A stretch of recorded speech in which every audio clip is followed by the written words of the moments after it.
Alright, welcome back. So we ended on this slide, and remember we are working on the more OOP ADT's deck of slides.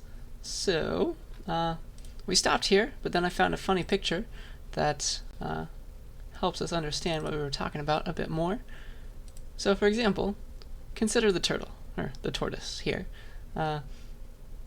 Outside, the non-funny version of this picture is a good equivalent of an abstract data type from the point of view of a user.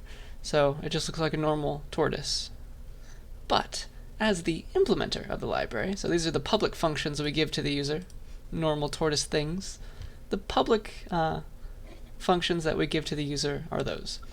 Now, all of our member variables, the data structures that we use to implement our abstract data type, our private things, methods and member variables. Then we have this cool stuff going on in here. So here are all of our data structures that make up our apparently fake tortoise. Or this is really what's happening inside of a tortoise. We just don't know as humans. Okay, that is the idea. So hopefully that helps a little bit more. And so we were on pushback. And let's see. Let's go back to vec.h.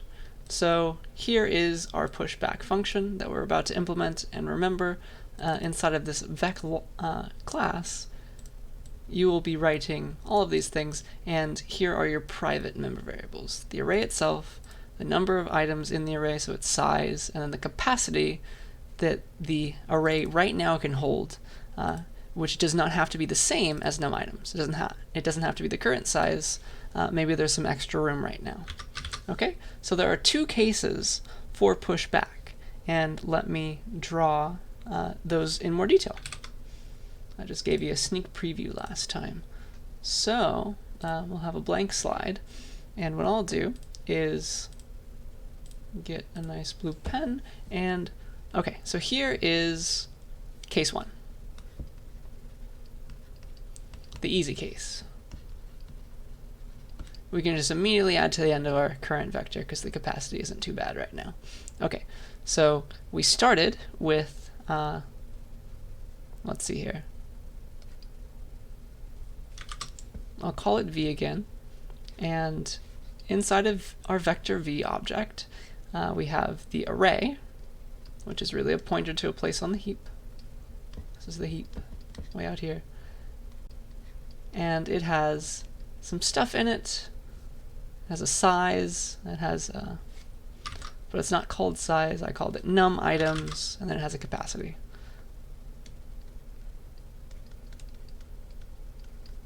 I'll call it cap for capacity. Okay, so it's got these things, and perhaps the array held like 1 and 2, but then it had empty stuff. So there were 2 things in the array, but the capacity of that array was 3. Okay, so there's still room. There's still room to put one more thing if we needed to. And so because this is the pushback function we're modeling, pretend we're about to push something back. Let's pretend that we're inside the pushback function, and our x value, the x value that we're about to push back, was 3. Okay? So in that case, here's what you do. Add that one last thing to our current array in the next available slot. So it just so happened that, actually let's give it 4 to make it more interesting. Capacity is 4, and this will actually be a capacity that is attainable in our version because we're always going to use powers of 2. So let's pretend now this was what was going on. So we're about to push back. We want to push back 3. Okay, it's as if we called v.pushback.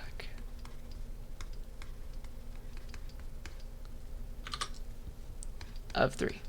Okay, so we have our x that we're trying to push back. We have our v that we're working on, that this member function was called on. And now, how do you decide where to put this 3? Well, it's always the available slot that's next. So look at how num items is 2. What is this but index 2?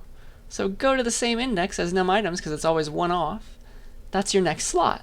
Put the 3 there, put the x there, and then you're pretty much home free, because at that point you can change num items to 3. Now you have one extra thing, and your capacity is still less than the number of items. Or, sorry, the capacity is still greater than the number of items. The number of items is less. So there's room to add another thing if we needed to.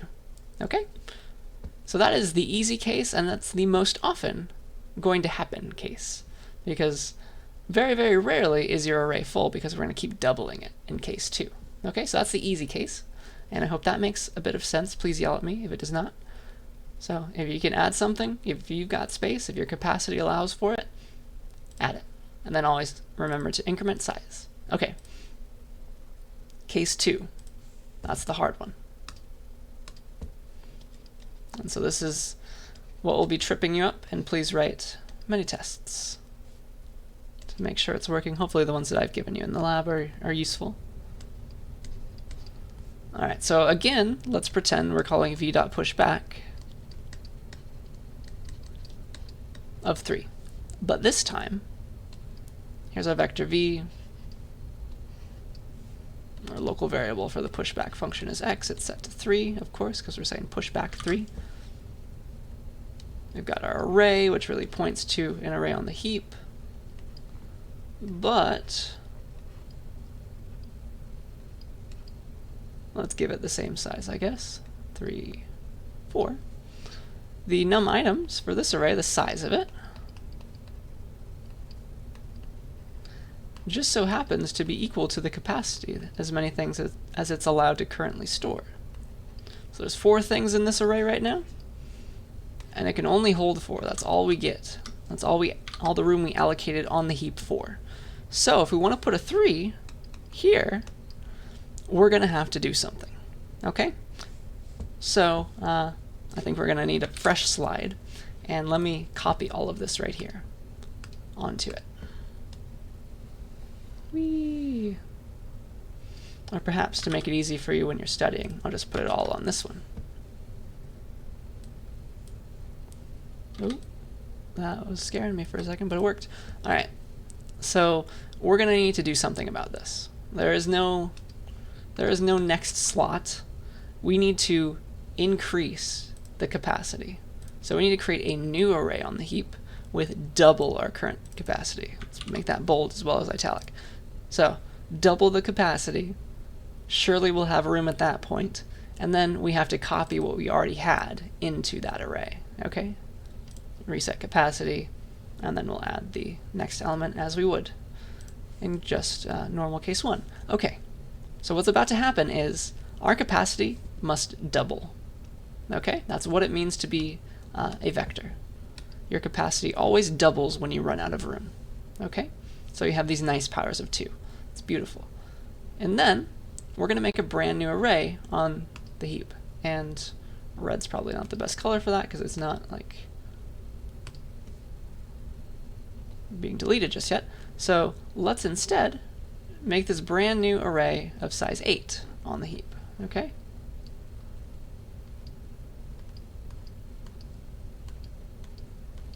Hopefully that's 8 things. And then the idea is we now have room to store our x, our 3. Okay? We have space. We have a index 4 element that we can add to now.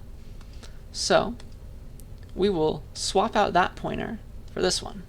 This is our new array. And, though, what we need to do is copy everything else into here. Okay?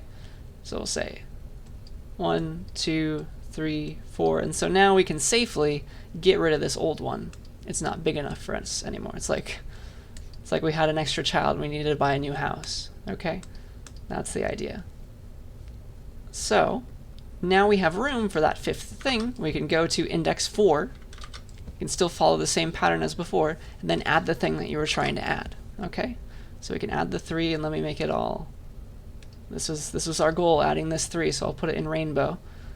And then finally, we will update our num items because we just added a 5th thing. So this will become 5. Capacity was already changed. And remember, this is a call to delete with 2 brackets because it's an array that you made on the heap. Okay? This is all the heap over here. That is the idea for pushback. That's the hardest algorithm yet. So if you don't have a big enough capacity, you need to double your current array's size, make a brand new array with double your current capacity on the heap, copy everything you got onto that one, update your capacity now that you're adding something, or now that you doubled it, and then add your next element, which will cause you to increment your num items or size, and then you can finally put that thing there because you have room now.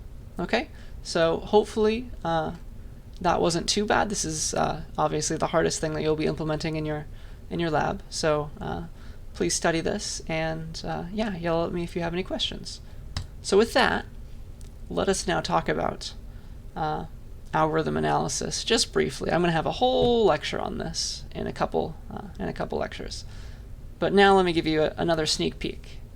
So how fast is it in terms of time? Okay, so this is time to do each of the following: our size member function, our at member function, our pushback member function. Okay, and I promise I am required to teach you how to do this very, very mathematically, okay?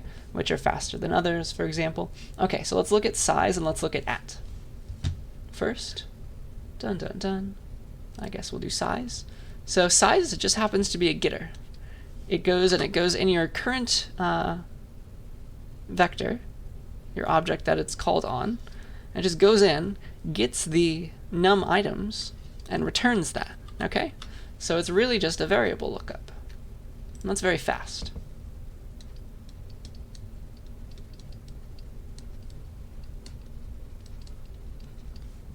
Okay, so it's super fast. One line of code to get executed. And if we can count how many lines of code it takes to execute this thing, basic lines of code, and I'll make it clear what basic means in a few lectures, but this is very simple to return just a variable, and we can count how many lines of code. We call this constant time, okay? Constant time, because we can count the number of operations. And this is always, if we can strive for this, this is the fastest speed at which an algorithm can be made. So we're always striving for constant time functions. And it just so happens that size is constant time. Okay? Now it's at's turn. Okay. Dun dun dun. At now, you can imagine implementing that. Well, you just need to go to the index that you were given and access your member array and return the value there. Okay, so again, it's kind of like look up this variable to go find where it lives on the heap, and then offset it a little bit to go to where your index was looking, and then just return the value there. Okay, so that's kind of like 2 steps. You see that?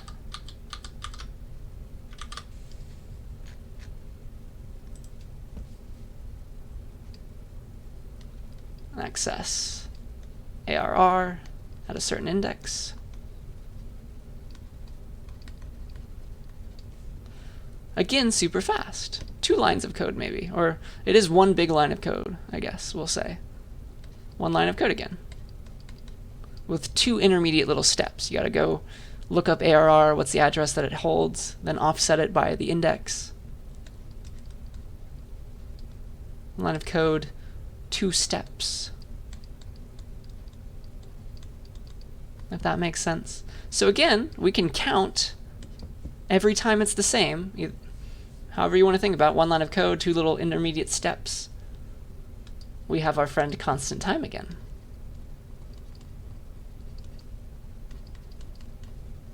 That's very nice. Now pushback. That is the one that takes some work, right? So case 1, well, if it's case 1, we had to, I don't know, maybe use an if statement to figure out whether or not we got to case 1 or case 2. We had to check the capacity versus the size. That's one step, one line of code. And then once we're safely in case 1, we just need to go into array, update a thing there. That's like our second line of code. And at that point, we'll just have a third line of code and increase our size, and we're good to go. Okay, so like 3 lines of code is essentially the implementation of the case 1. Okay, roughly 3 lines of code. Hopefully you're following me with that. I'd be happy to explain more in office hours if you'd like. And again, I'll get to a future lecture where I go through this in depth. So about 3 lines of code again. Again, constant time. Which is really nice. Super fast. Always exactly how long we think it is. Case 2 though.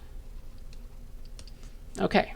In case 2, well, this is now fun. I'm gonna start drawing now. Maybe I'll highlight. The first thing that happens in case 2, well, we need to use an if statement to figure out whether or not we were in case 1 or case 2. So that's 1 line of code. Okay. Now, okay, we are in case 2, and we have to do some stuff. We have to make a new array of a certain size on the heap. That is our second line of code. Then we need to copy every individual element over. That's like a loop, okay? So we have to go as big as the previous array was. And so now we can't count anymore. Okay, you see, if it was 4, we had to copy 4. If it was 8, we had to copy 8. It depends on the size of that previous smaller array that we had to then double the size of, okay? So it's like 4 extra lines of code in that case, if you're going to count the body of the loop that copies it, all these elements. And then we got to add the next one. That's 1 line of code always. Increase the num items, increase the capacity. Those are all amounts of, those are all single lines of code.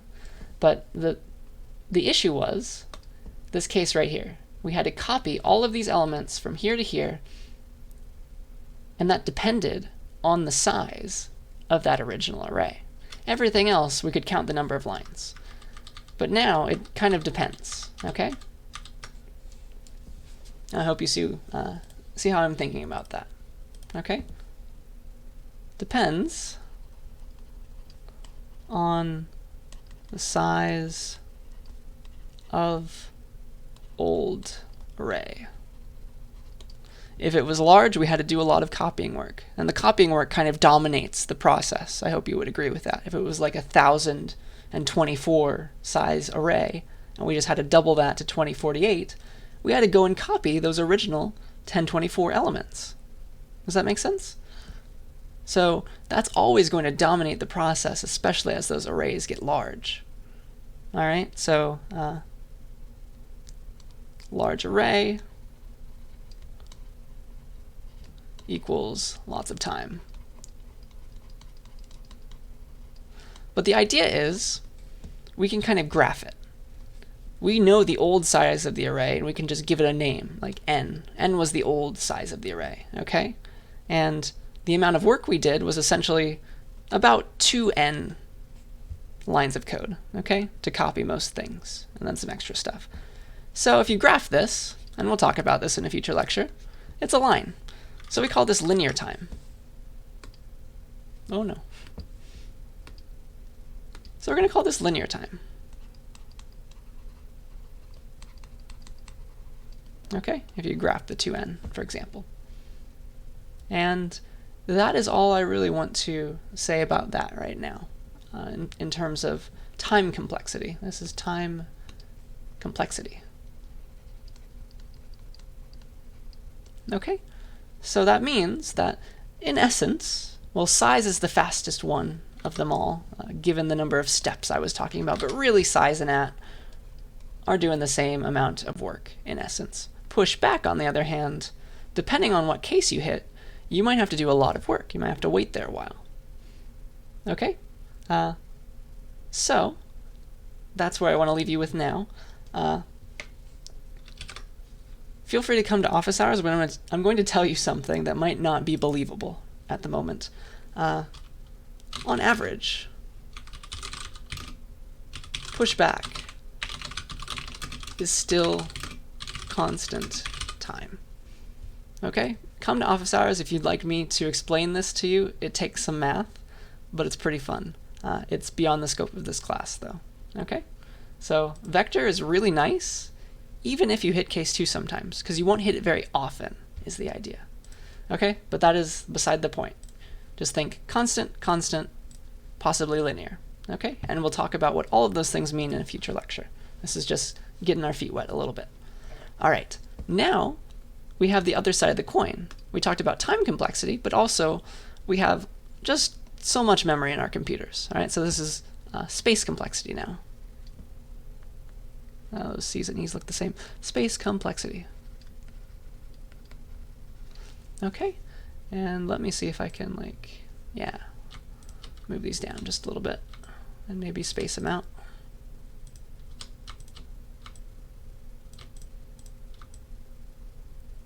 Okay, so actually size and add again, they're pretty small. Okay, so size, the size function, it doesn't take any arguments, so when you call it,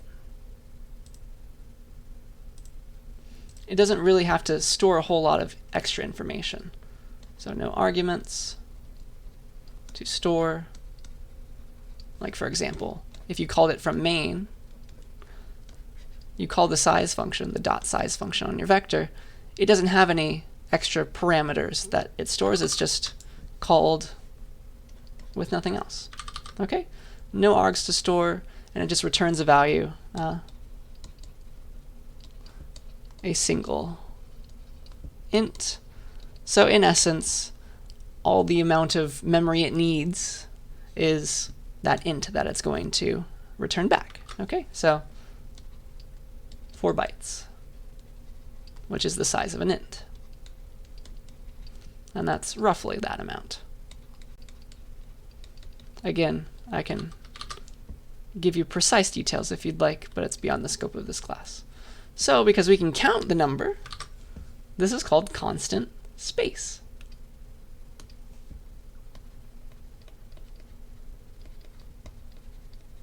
Isn't that nice? And then, not really a surprise, but at is also going to be constant space, and I think you can see it. For example, if we go to our at function, all we have to do when we're calling it is get the one parameter. That's all we have to store. And then we have to return another int. Okay? So we have one int parameter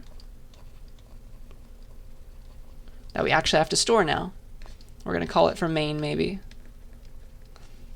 When we say .at, we don't really give it just like that between parentheses. We have to say .at I or something. And so we'll have to make room for its one parameter. Okay? And then it returns one int as well. So it's essentially the size of 2 ints.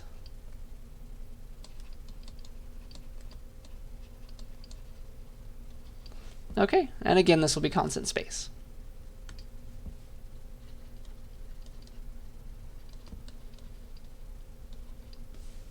So if you have loops going on in your size or your at function,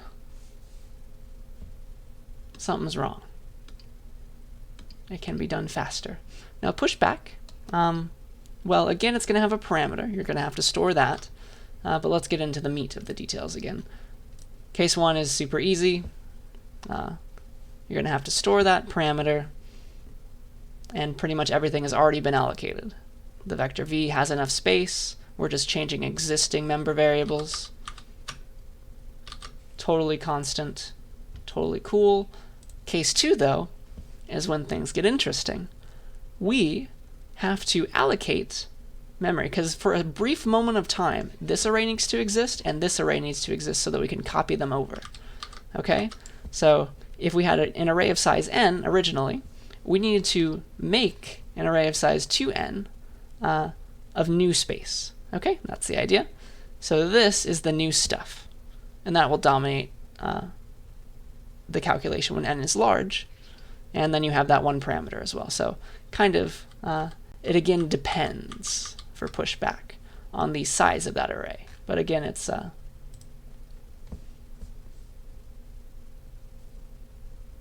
just a linear amount of things more. Okay, so potentially, if we hit case 2,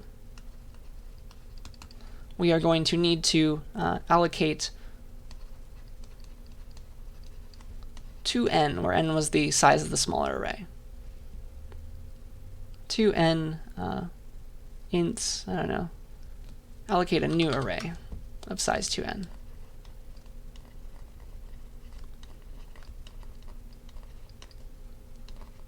So the total amount of memory that we're using to store like the parameters and extra local variables, it's going to be 2n plus some small number here.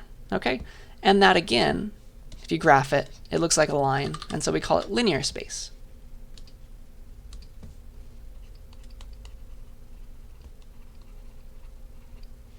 Okay, in the worst case, that's the case 2. All right. Yeah. So again, I'm going to go over this in much more detail later, but I just wanted to give you a hint at this, and you're going to be reading about it in your book before I go over it anyway. So just enjoy that. Let me see how we're doing on time, and we're looking good. So something that I want to talk about now is Makefiles. It's a fun little concept. It's kind of hard to wrap your head around. It's essentially a new programming language, this thing called a makefile, but it really is going to help us as our programs get large and separated across files. So this section kind of answers the question, this question with the answer no.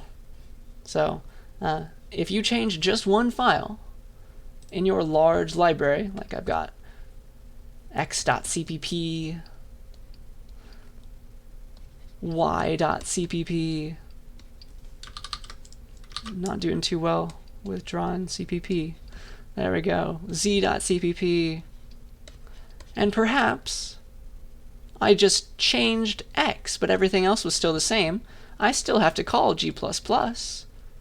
Standard equals C++17 with x.cpp, y.cpp, and z.cpp, when in reality x was the only new thing that changed, and so it's going to recompile everything, and that's horrible. Okay? How about I retype all of this, because this is completely illegible. Sorry. Dun dun dun. Alright.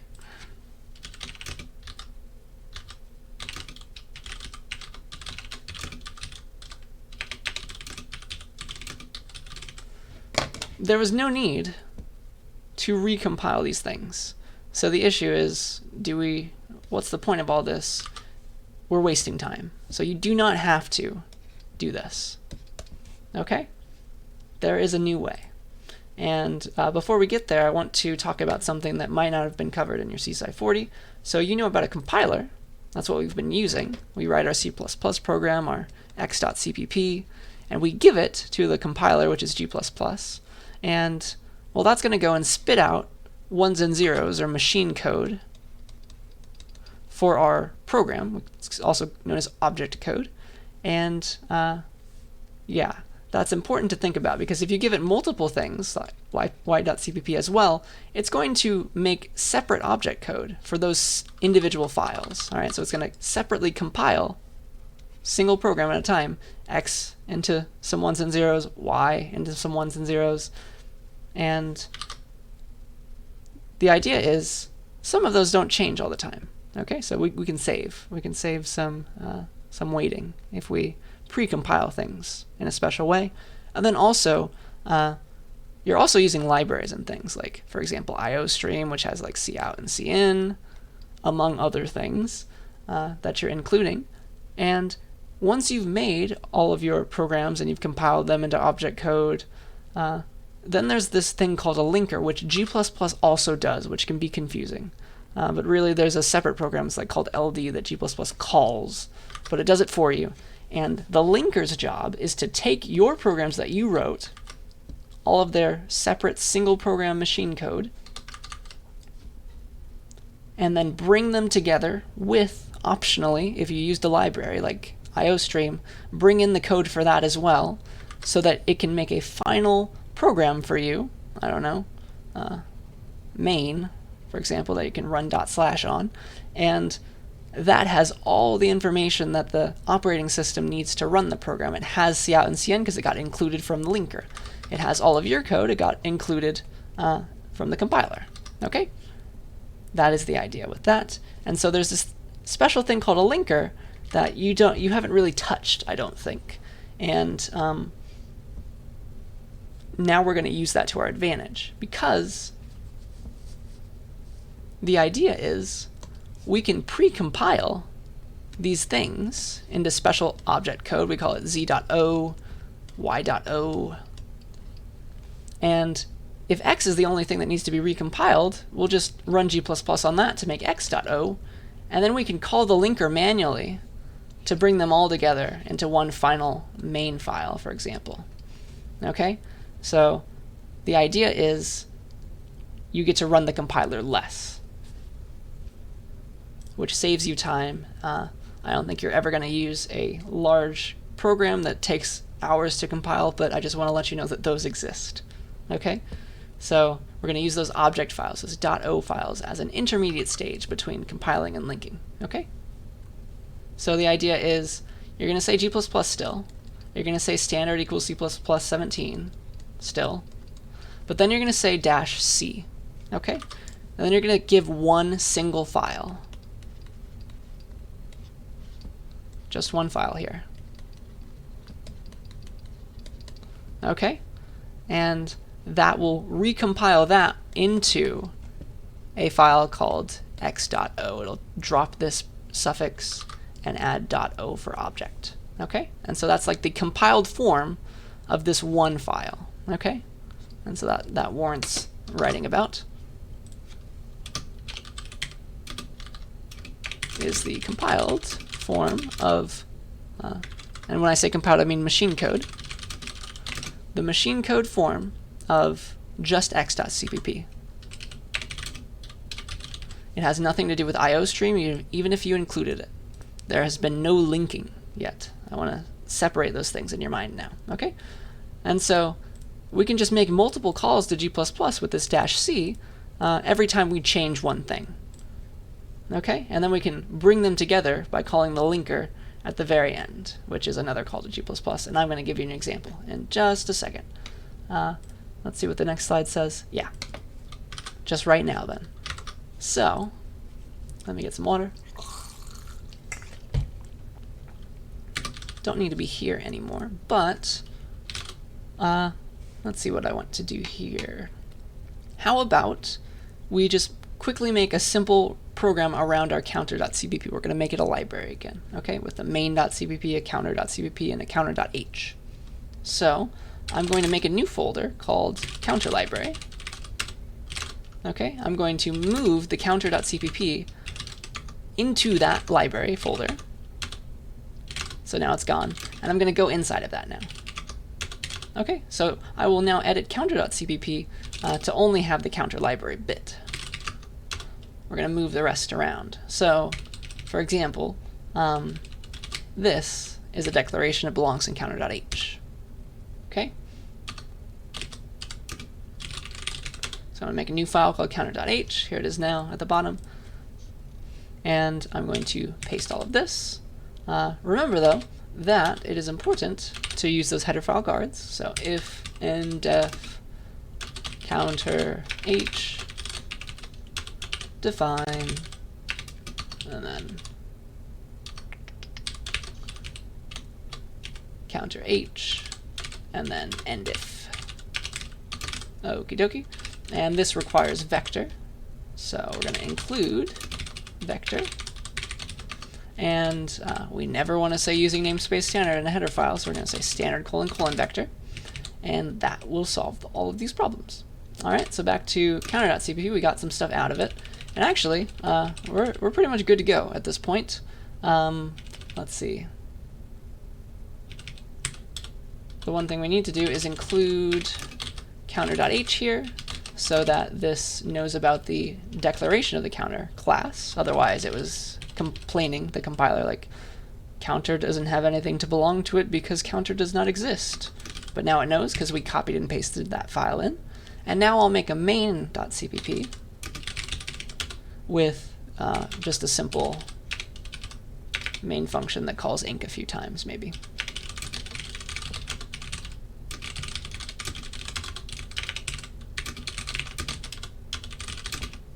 Oops. And so we'll make a counter. Let's use the constructor. Why not? Let's start at 42. We'll call c.inc, I guess twice, and then let's print out the counter's count, which we don't have access to at the moment. So let's make a getter, get count const, and we're going to go to our implementation file now and implement this new function that we needed. And it belongs to counter, so we're going to say counter : keep the const, and we'll just return our count. Okay. And so now we have something that we can use in our main.cpp to print out our current count, just because I wanted to. Okay, standard stuff. I'm going to save that. Right now, I forgot to include counter.h. So it's saying, what is counter? I don't know that thing. Now it knows, and we are ready to give an example. So remember that you only ever compile implementations. You only ever give the .cpps to G++. So I'm going to show you in both of those files how to separately compile them. Okay? To individually compile counter.cpp into object code, you run the following. It's a call to G++ again, but it looks a bit different. G++-c, again, you want to use standard equals C++17, but the -c is the main thing, and then you give the name of the file. And this automatically outputs to counter.o. It just takes what was there before the .cpp and adds a .o. Okay? And counter.o is just machine code for this one file.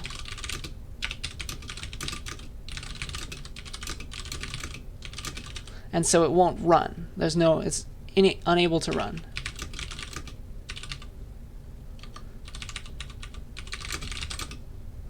For one reason, this file has no main function, but even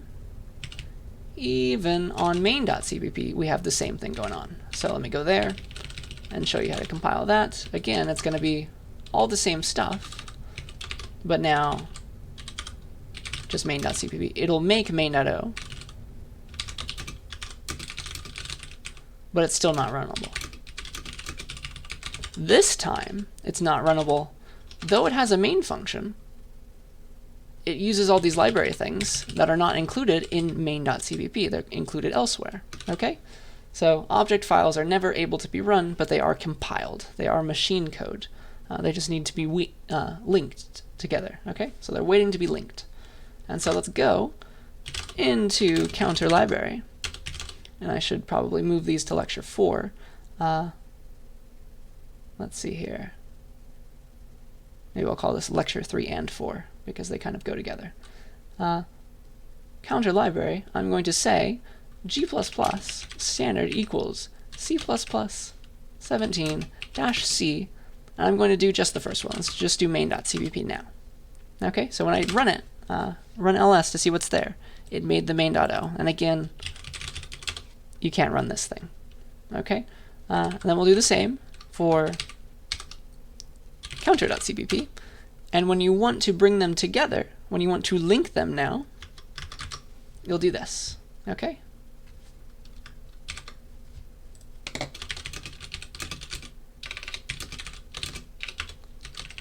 G++ standard equals C++17, x.o, y.o, ... dash o executable file name. I don't know what I want to call it here. Let's just call it exec file name. Okay, so that's what's going to be runnable. Okie dokie, and we'll make this like that. It'll need to be smaller. I want to put it on the same line for you. And so this will actually do the linking and bring them all together. Okay? Dun dun dun.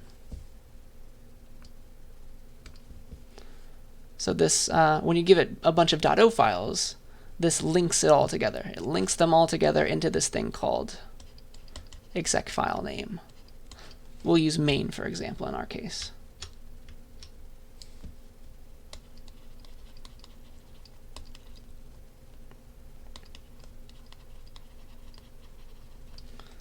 Okay, we have done it. Let me just prove to you that this works. So now there's get rid of the dash C. We'll say counter.o, main.o, and I want this final program to be called main. So I'll say dash o main, hit enter, and it made our main file for me. And let me put this in main.cpp so that you can use it. So to link counter.o and main.o and vector iostream, etc. To call the linker, you do this. Okay, that we just did. And now it runs. And it even has that thing that I had from before saying counter has been initialized. Okay, that is the idea. And it saves time. Okay, we only have to recompile what has changed. So, for example, if I change this to start at 43, I do not have to touch counter.cpp ever again. Counter.o can stay how it is. So, if I change this line, I only need to recompile main.o and then relink main.o with the existing counter.o. Okay? That is super nice. So I'll say recompile just main, link them all together again. I did not have to recompile counter.o, and this saves so much time with very large programs. Okay? So I just want to make sure that you understand that before we get into these things called Makefiles. So a Makefile is like a new programming language. It's a special file, and it's called just Makefile. That's the name of this file. It's going to exist in the directory that you want to compile things. And it contains these little recipes for how to compile your programs. So this is what they look like. It's like, it has like a little command, it has a colon, and then some space-separated things that are usually file names. And then you hit enter, and you tab over. This is a tab.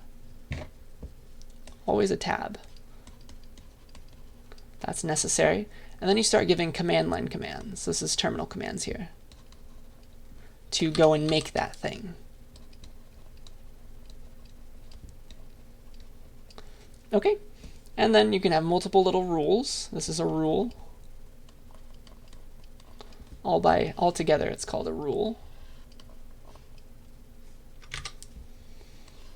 And yeah, eventually you can make the thing that you were originally trying to make, the full program, for example, and you can just give a way to make that thing with these requirements. All right, so this is a rule. This is called the target, and these are I will refer to them as the requirements. Okay.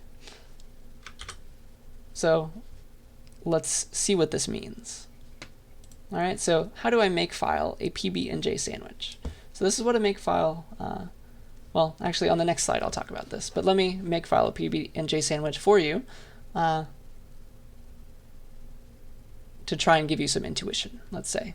So I'm going to make a rule called PB_J because the ampersand can't be a valid identifier. And in order to make that, I'm going to require a few things. I will need a plate, space separated. I will need a knife. I will need peanut butter. I will need jelly. I will need bread.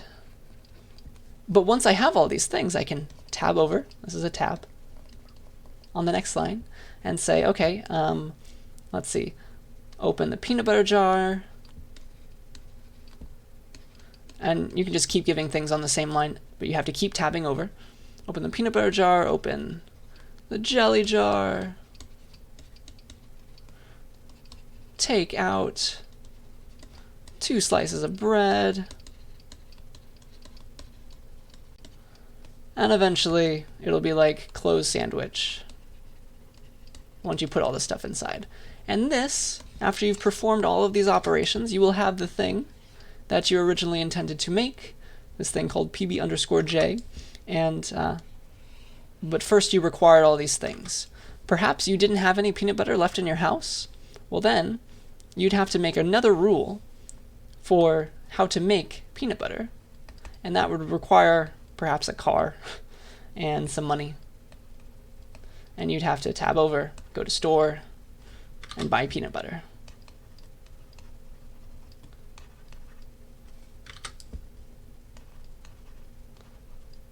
Oops.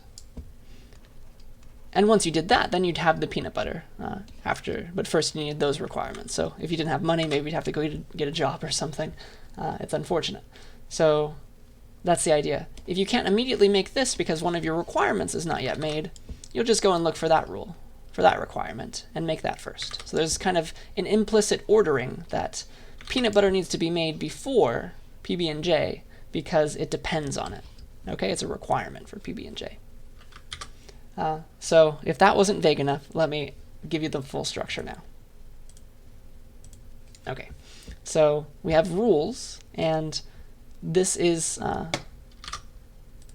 it goes like this. You name the thing that you want. Then you give a colon, and then you give a bunch of requirements to make that thing. Requirement 1, requirement 2, ... And then you tab over, it's always a tab, and then you start giving command line commands to make the thing. All right, so command 1 to partially build, make the thing, command 2 to partially make the thing some more, and then ... Eventually you'll get to your last command, which is maybe G++, I don't know, file1, file2 -o thing you want. Oops. That's the idea. All right, so again, this is a rule name or a target, this thing before the colon. It's what you're after.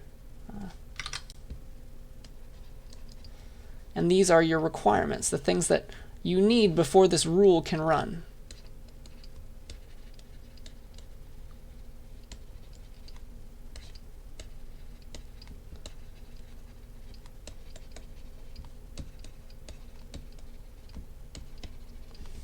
And then these are the steps you take to make the thing, okay?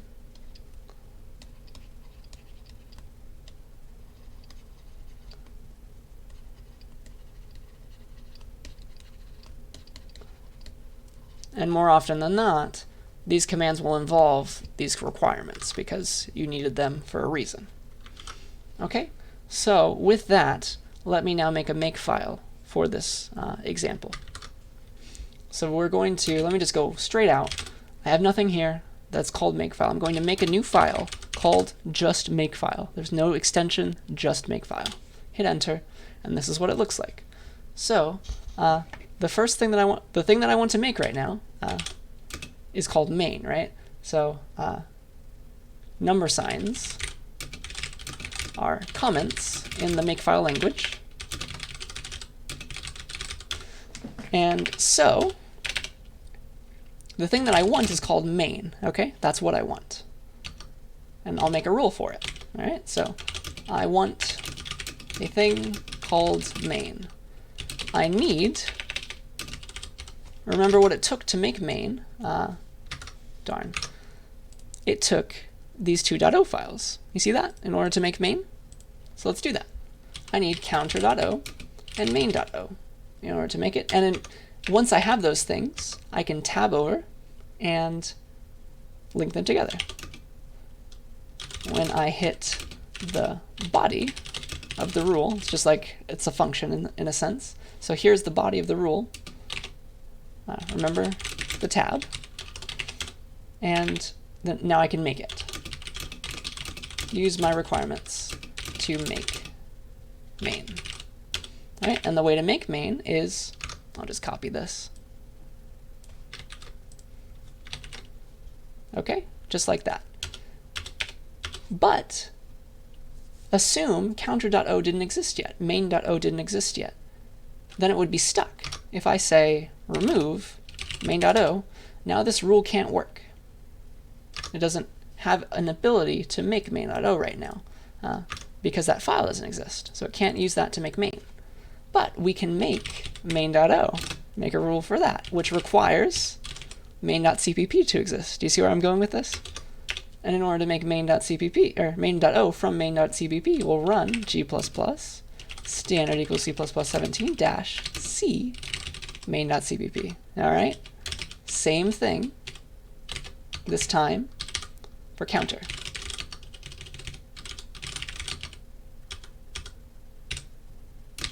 Isn't that nice? And so, if main.o doesn't currently exist, or it's out of date,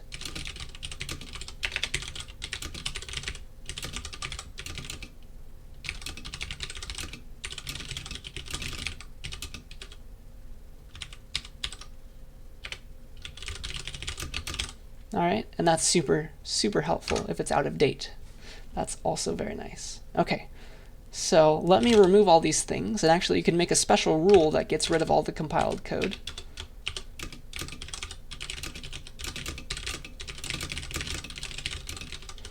It's customarily called clean. So it takes nothing, it requires nothing, it just gets rid of stuff. So remove, force it, if it's not there, don't complain, that's what that means. Get rid of main.o, counter.o, and main, if those things exist. All right? So now we're ready. In order to run a Makefile,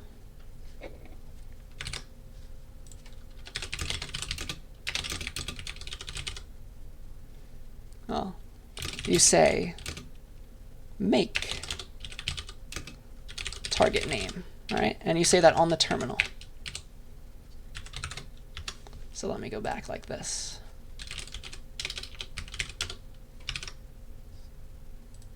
Okay.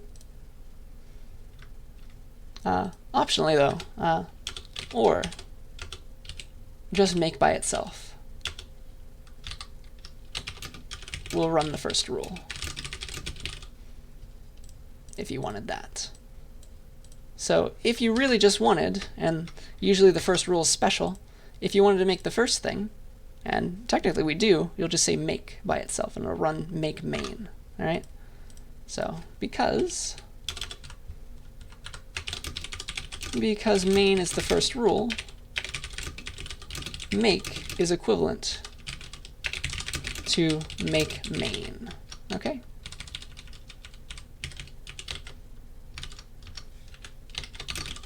All right, so I'm going to say make main. I could have optionally just said make by itself. Okay. Actually, I think I still have all these compiled files. I'm going to first run make clean to remove them. And you see it goes into the body and starts running it. Okay, so now I have no compiled files. And so I will say make main. And I could have just equivalently said make, hit enter, watch what happens. It noticed that it needed counter.o. It didn't have it. So it went and made it for me. It noticed that it needed main.o, but it didn't have it. So it went and made it for me. It ran the body of that rule, and it would have kept following things if it didn't have what that needed. It's so nice. You're going to love this. And then G++, this final call linked them all together, because now main has both of these things. It can finally run its body, and it'll actually tell you out the comments. And so I can run /main, and I am a happy camper. All right. Let's see how we're doing. Not too bad. All right. I'm going to save this for later, actually. but we do have about 15 minutes or so. So now let me prove to you how extra cool Makefiles are. This is already nice. It makes stuff for us. We can make these little rules. You'll be using this in your lab, by the way. Watch me do this. I'm going to go into main.cpp, and my favorite number is, of course, 42. So I'm going to put this back to, 42. So I've changed main.cpp. If I run make main again, it knows. It knew that main.cpp changed. It can tell because of it saves like the time at which this file was made. Okay, and it knew that it needed to recompile just main.o, so it ran that rule to make main.o again, and then it finally went and ran make main again as well. Isn't that the coolest thing? If I say make, again it will run make main, it's equivalent. And now because nothing changed, it's like, it's up to date, dude, I don't need to do a thing. I hope that I have convinced you that Makefiles are the way of the future, okay? So one last thing, alternatively you can do all this shorthand stuff, and you might see it one day, so I'm going to show it to you now. Alright, so let me pick on counter.o, okay? So optionally, the name of the target counter, gosh, I do think I need to pick on main. Let's see, let's do main 2. This will be equivalent to main, but cooler. So it still needs counter.o, main.o, and we need that. So we're going to use the cool new stuff, but we'll make it called main 2 instead, okay?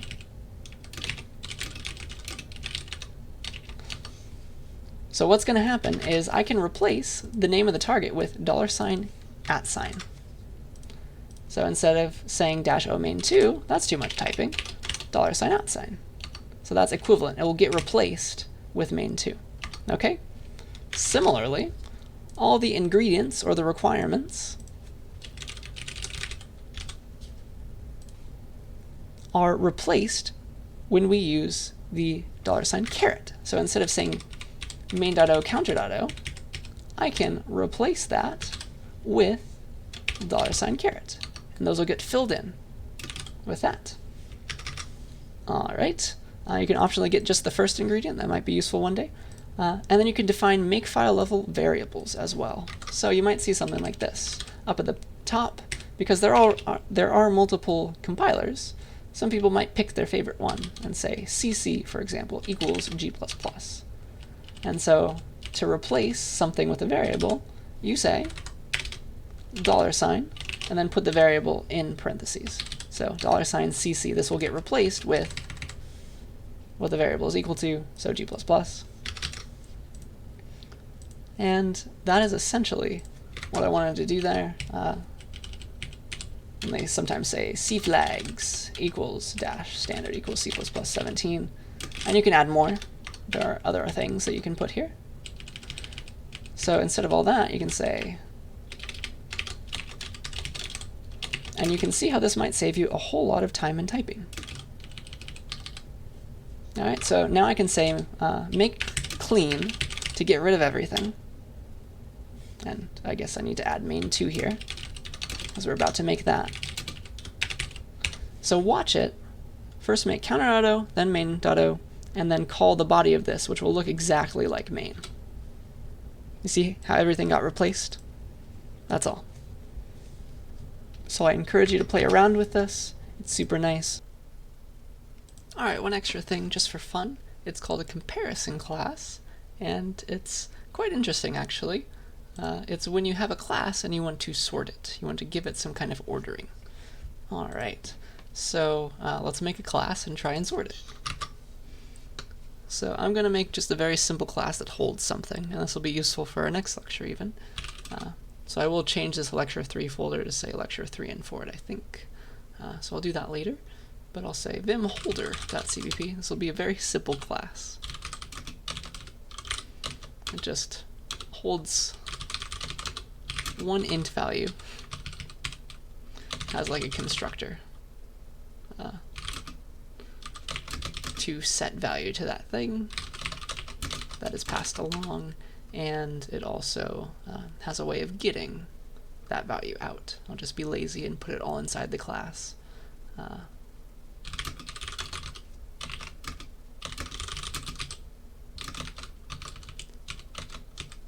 Okay, so that is our holder class, and put a space there, and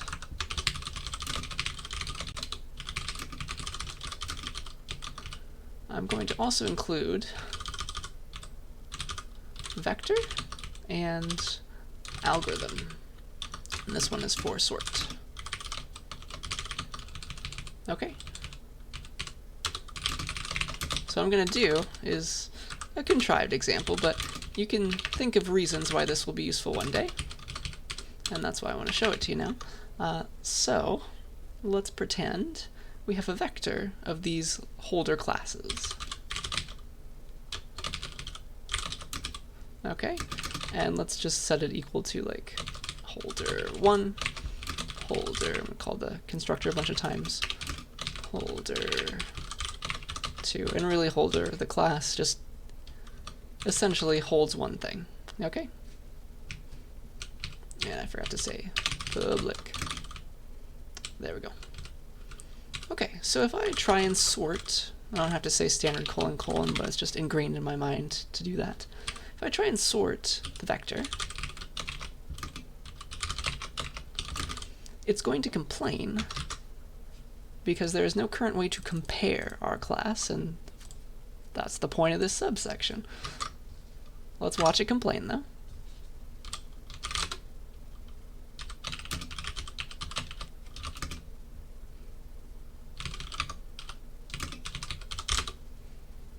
And that is a very ugly, very, very ugly error message. And the first one that you see, that's in red, it says error, no match for operator less than. So it's unable to compare our holder.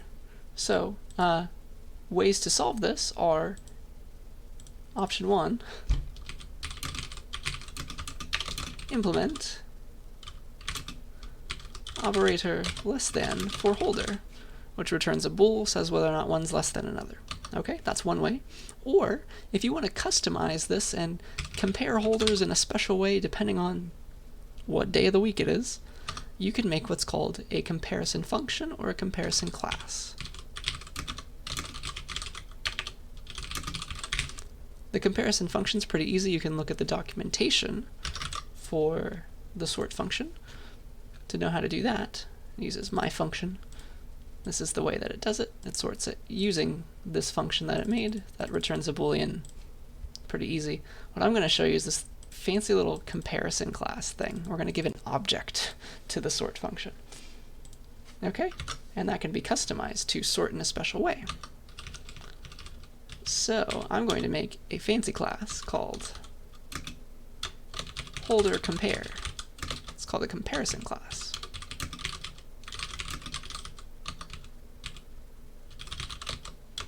It'll have one little function, and it is forced to be called operator parentheses. So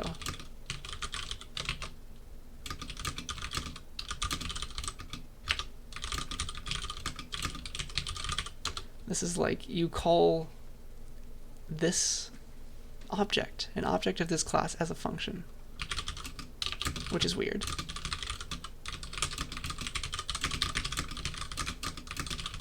And let me show you what that means. So bool operator that, and then you give the parameters.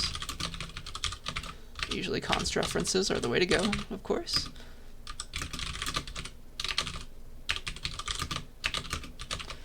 And we'll return. It's your job in this to return whether or not x comes before y.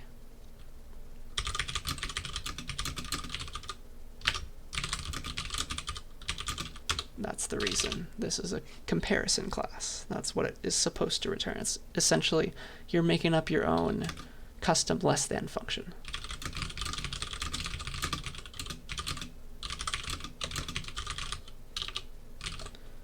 So I'm going to do something quick and dirty. Maybe later, actually. Let's do something normal right now. We'll say x dot get val is less than y dot get val, and so this will compare x and y based on their numerical values that are inside of that holder. Okay. So that should, in theory, do it. Let's see why it's complaining. That's important. If I want to use constant references, I can only call const functions. And a getter is a const function, and I forgot that. Okay, so now I can pass along to the sort function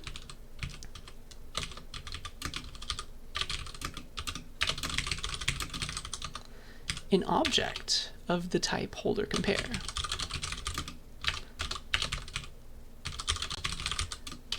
It has just a random default constructor. There's no member variables. This just gets its operator parentheses called. I want this to be called HC.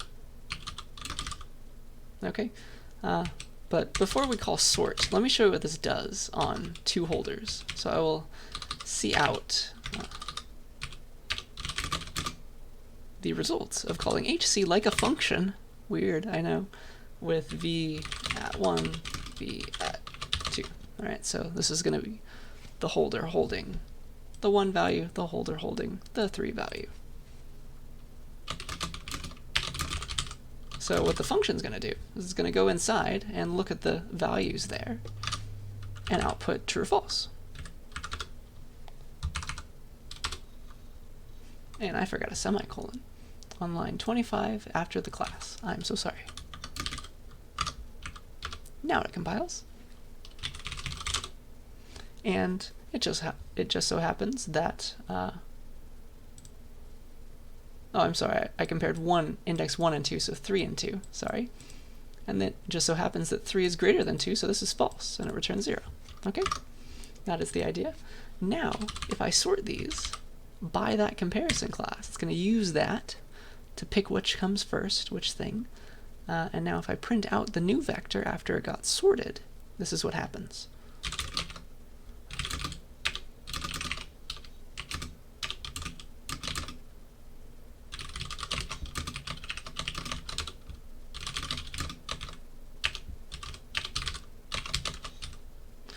You can write a custom output function if you'd like. Let's put all these on the same line, maybe. So what this is going to do is it's going to compare based on the function we gave. And so now we can actually sort vectors of a random class, okay? One that we made up. And we can change this operator to do different things depending on what we were looking at. So, for example, let me have a just random Boolean. This is horrible object-oriented programming. Boolean should sort ascending. Okay, and let's have the constructor start that out. True. You know what? Let's just not use constructors. So here we'll say hc.shouldSort ascending equals true, because we want it to sort it 1, 2, 3. If you want it to be 3, 2, 1, let's change this comparison. Else do the opposite. So now I'll compare it in opposite order if we change this to a greater than, because then it will prefer to put the greater than things in the front of the sorted vector. So now you can make a really custom little less than function for yourself, if it still is a less than function. Okay, so now let me do this.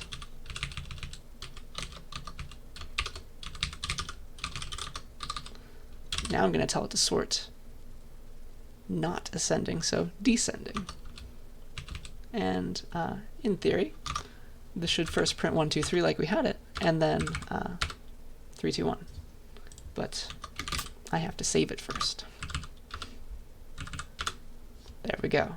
So this is just a quick little thing that might be interesting to you, and we might come and explore this more later, but it was a nice little filler, and now let's get into some optional exercises that I encourage you to do.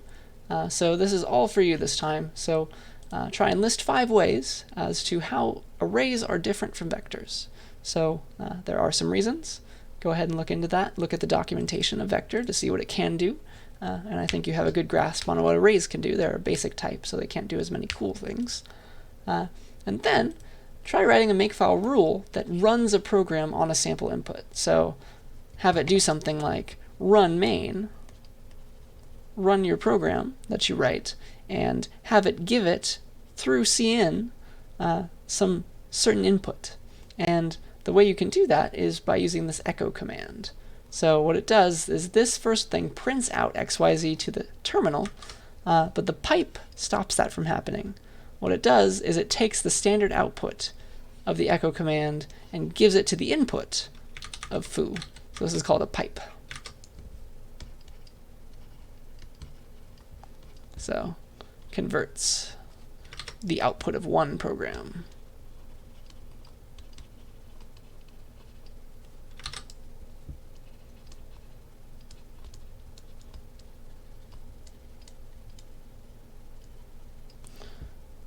To the input of another.